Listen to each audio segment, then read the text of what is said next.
I'm Haslinda Ahmed of Bloomberg Television. The pandemic has upended our lives potentially forever, forcing us to reassess how we live, rethink the way we work, and reframe how to thrive in business. So far, we've adapted well, but how about the long term? Let's get insights, perspectives. Sunil Mittal is founder and chairman of Bharti Enterprises, a telecom giant in India, which started as a small manufacturer of bicycle parts back in the 1970s, but it now operates in 18 countries with more than 400 million customers. Mr. Mittal, thank you so much for your time. Good to have you with us. Haslinda, it's a pleasure to be with you on this first Qatar Economic Forum. First off, Mr. Mittal, what's your playbook post-pandemic? What will be the legacy you think of this pandemic on global commerce?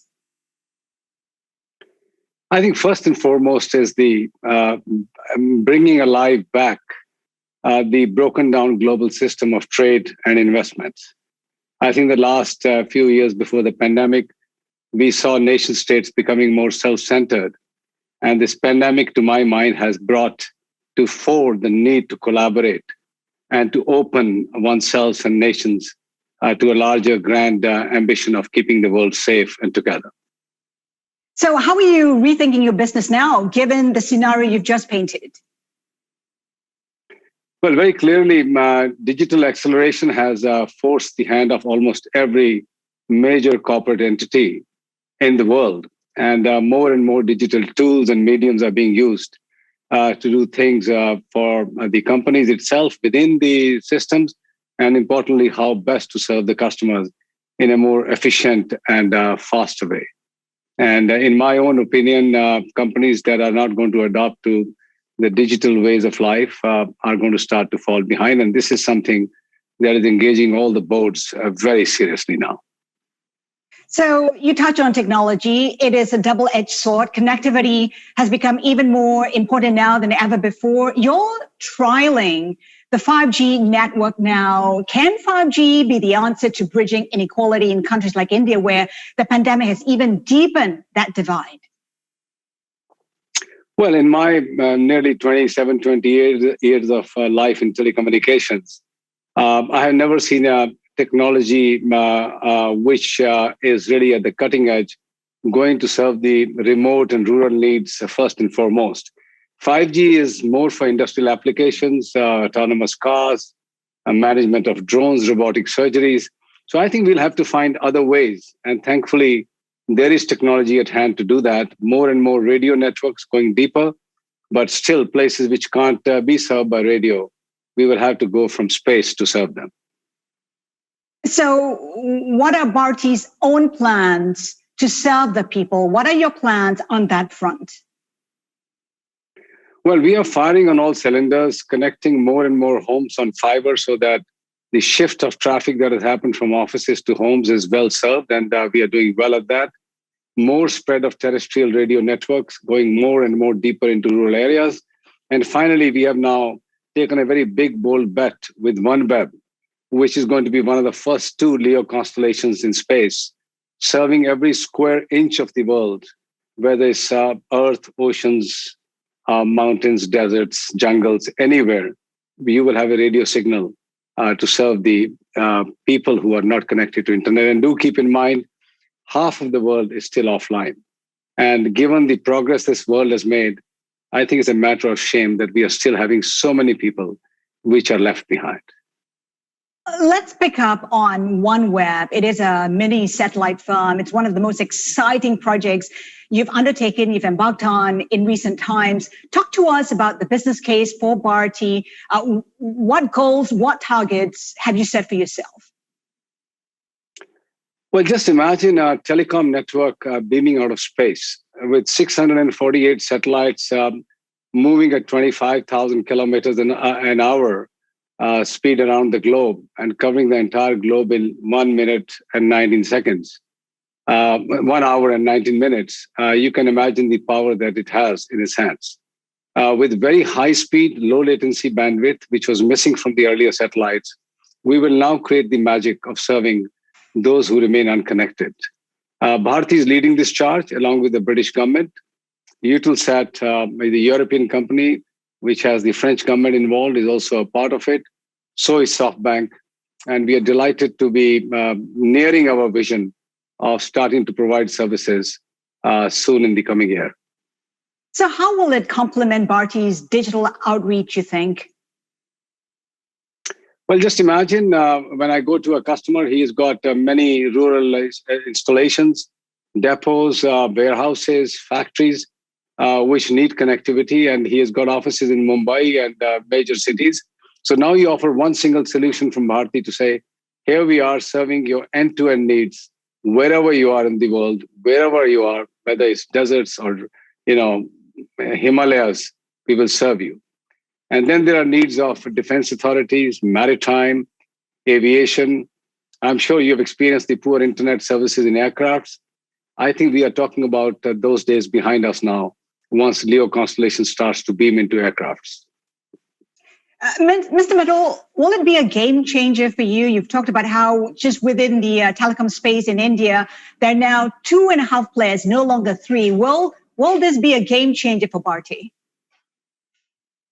Well, I think there are two separate sensations here. One is really India, where from 12 operators, we are down to really 2.5 now. Will India go down to 2? My own view is I'll be tragic. India is a very large country. It deserves to have 3 private sector players. And I hope we end up with that situation. But as far as Airtel, my own company, is concerned, it is gaining ground. It has gained market share. It's in a very solid position.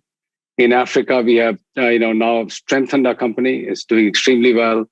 So we remain very steadfast in our ambitions. But what OneWeb does is really sit on top of that ambition to serve the areas that we could have never imagined that we'll be able to serve. So it's really a complement of a technology that is coming through.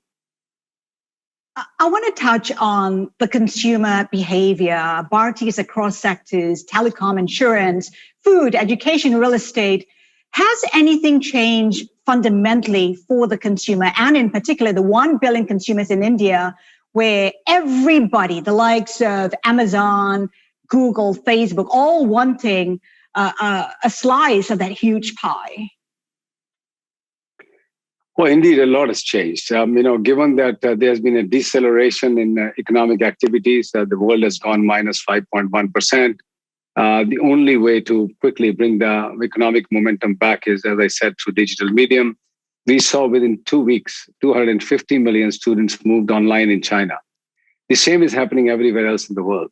We really need to, support the digital vision. And our Prime Minister, who has had digital from day one when he assumed office as his mission, one of the 4 pillars, has been driving this agenda for the nation. And I'm glad we today have fintech coming through mobile phones. We have healthcare services coming through mobile phones, the identification coming through mobile phones, and importantly, education type of services which are essential. And that is where I would say Qatar is very highly focused. I served on the Education Above All foundation of Sheikh Moza. So education is one of the most important needs for India today. We have to educate our 250 million young children who are between the age of 6 and 16. And if we keep on getting disrupted in running our schools and universities, the only way is through digital medium. Amazon, Google, Facebook, all these companies are coming and supporting India's vision towards that medium, ensuring there are tools available, there are mediums of digital connectivity, and importantly, there are enough entrepreneurial ecosystem developing around these digital ecosystems that they are able to serve the customer needs. Mr. Mittal, you said before that those who are here yesterday are not here today. Those who are here today may not be here tomorrow, and yourself included. What new businesses might your group be looking at to ensure that you stay relevant tomorrow?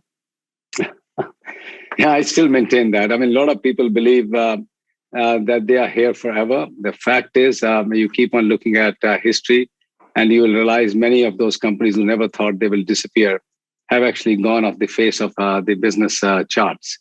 So yes, one is always conscious. You need to build companies for the future. You need to build companies for the next generations.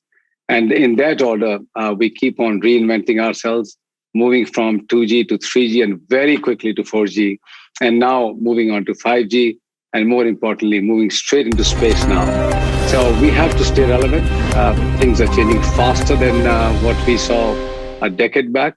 And if we don't remain alert and alive, we will be history. Big plans, Mr. Mittal. Looking at new investors coming into either Bharti Airtel or your holding company. Anything we should know about? Well, a lot of people knock at our doors. We refuse more capital than what we accept. We have been blessed with great, significant investors. Qatar Foundation Endowment made its largest investment ever in India in Bharti Airtel. Qatar, Investment Authority (QIA) has invested in Africa with us.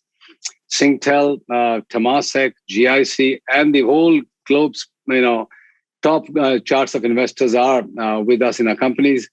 And I can tell you that we get investments easily. Bharti raised $12 billion in the last 24 months during this difficult period when the industry was going through crisis. So I remain confident. Shall we raise more money in the near term? Well, you can never say never, but right now there's nothing on the other. Mr. Mittal, thank you so much for joining us. It's been such a pleasure. Sunil Mittal, founder and chairman of Bharti Enterprises, we thank you for joining us today. Thank you.